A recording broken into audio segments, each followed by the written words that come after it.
పెంచకుండా దుబారా మొత్తం తగ్గించి ముఖ్యమంత్రిగా ఎక్కడికి పోయినా నాకు ప్రత్యేక విమానం తీసుకొని పోవచ్చు. ప్రత్యేక విమానం కాదు కదా, మామూలు విమానంలో కూడా ఎకానమీ టికెట్ కొనుక్కొని పోతున్నా. విదేశాలు పోతే కూడా ఫస్ట్ క్లాస్ ఏది కావాలన్నా ముఖ్యమంత్రికి ఆ హోదా ఉంటుంది. నేను ఆ టికెట్లు కూడా కొనుక్కోవడం లేదు. చాలా నార్మల్ సామాన్య ప్రయాణికులతో నేను ప్రయాణం చేస్తున్నా.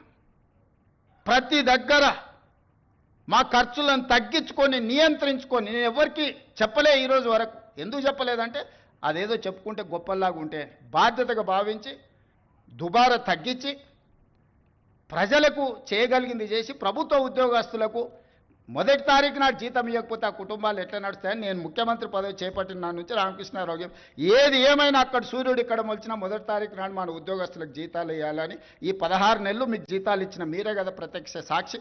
గతంలో మీకు ఏం కావాలన్నా విడతల వారిగా మీ జీతాలు వచ్చేది.